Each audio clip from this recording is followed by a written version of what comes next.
Live to our contributing editor here at the SABC, Vuyo Mvoko. He's in Maseru. Vuyo, very good morning to you.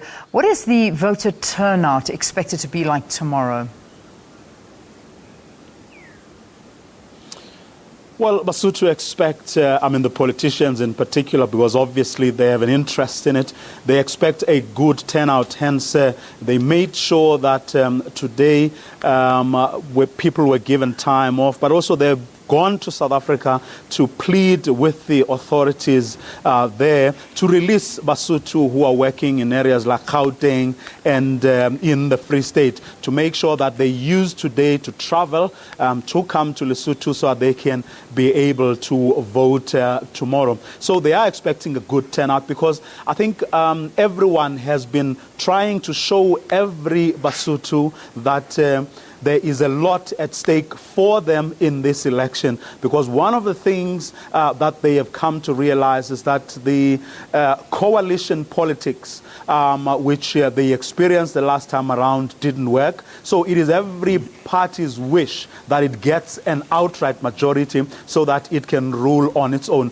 And to do that, they do need everyone who is able to vote, who is eligible to vote, to actually cast that ballot. So they are expecting a good turnout. Political parties have certainly been working hard at that, but the IEC thinks that younger voters who are eligible may just not be able to come through, and that is because the IEC believes they haven't been able to do enough voter education. But they do understand, as the chairperson, Justice Lehota, told me yesterday, they do understand that there were resource constraints, but also there were time constraints, because remember, this deal that has led to this election has been brokered by SADC, but it was the best they could do within the time available to avoid further chaos. So it is everybody's wish that there's a good turnout, but whether there will indeed be a good turnout remains to be seen. Yes, certainly. I mean, a lot of responsibility is on South Africa's shoulders, because as you're saying, I mean, I know as much as you're saying it's a SADC brokered deal, but South Africa playing a very, very key role in these negotiations. Remind us, Vuyo, of South Africa's role in all of this. Well, South Africa is, of course, part of SADC, but among the SADC countries, it is, as I said earlier in the earlier crossing, it is the one where, for whom, stakes are much, much higher. But SADC has been involved as a region in this, because, and it's actually been the one thing that has, in fact, made life a lot easier for everyone. Because remember, a while ago, it was easy for soldiers to just get up one morning and decide to overthrow a legitimate government. But that can no longer happen, because as soon as something like that happens, the regional bloc governments move in, as was the case with SADC. Now, as soon as there was commotion, as soon as they foresaw a situation that could easily be a free-for-all for the soldiers and other security forces, they moved in. So what that did was to make sure that whoever may have thought that they could easily take over and install themselves as a government over a legitimately elected leadership, those people would not be recognized. And that has been the case throughout the continent, which has resulted in less and less coups. Of course, elsewhere in the continent, you still have daring soldiers who wake up one morning and depose governments. But you are seeing less and less of that, because the continent as a whole, the African Union, is taking a dim view of coups and people who impose themselves over and above, the will of the people. So that has helped. And as a result, if you listen to everyone, the political parties themselves, listening to the IEC chairperson yesterday, who was saying that the people who were the arch enemies of the IEC were the first to turn around and embrace it, and in fact protect the IEC even against those who never had problems with the IEC, but it started raising other issues. So again, that's the work of the SADC. And in this particular case, you saw a Deputy President Cyril Ramaphosa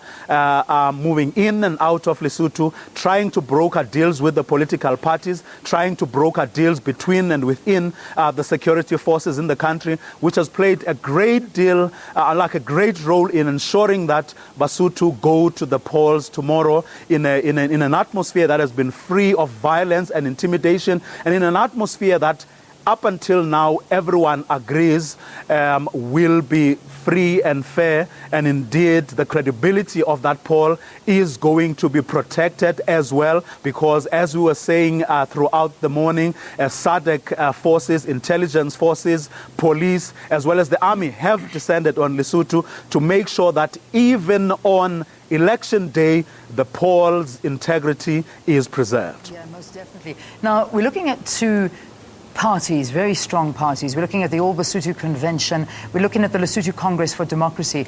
But it's amazing that there are not many predictions out there as to which way it's going to be. And that's primarily because it doesn't seem that they're very reliable opinion polls at this moment. That's what I'm reading. But you're there. You're on the streets. What is the word? Where is the shift looking like? Who is looking like the favorite at this time?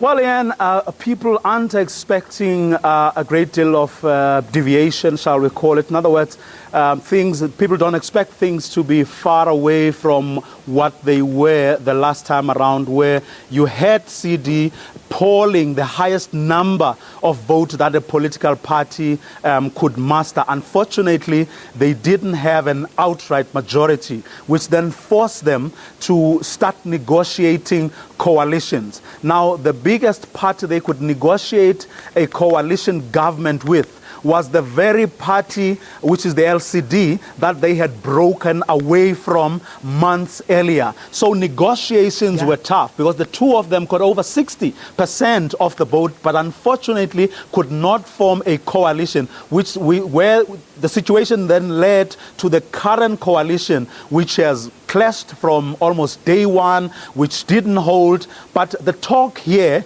is that DC, in fact, let me not say the talk, DC has actually confirmed to us as late as yesterday that they have been in talks with the LCD, so that if things go pretty much the way they went 2 years ago, the two of them have worked on a coalition that they believe will last, that they believe is brought together by common values, but also a common agenda. There were murmurs yesterday that even BNP would like to, but we are not privy to that. We are not sure yet. But the most likely scenario, as things stand, is that of DC and the LCD coming together and forming a new coalition. Do remember also that the same parties were going to pass a vote of no confidence in Premier Tabane when this crisis that has led to this election actually happened, because the two of them wanted to come together, pass a vote of no confidence on Prime Minister Tabane, so that they then form a new coalition which would then run Lesotho. But of course, Premier Tabane anticipated that and tried and forced a crisis. That is where he really closed Parliament, which then forced a crisis, that's when SADC came in to negotiate this early election. All right, Vuyo Mvoko, should be an interesting one. Thank you so very, very much. I know that we're going to be crossing to you once again after 9 o'clock. In fact, there's going to be comprehensive coverage here on SABC News of Lesotho elections, and our contributing editor, Vuyo Mvoko, is there.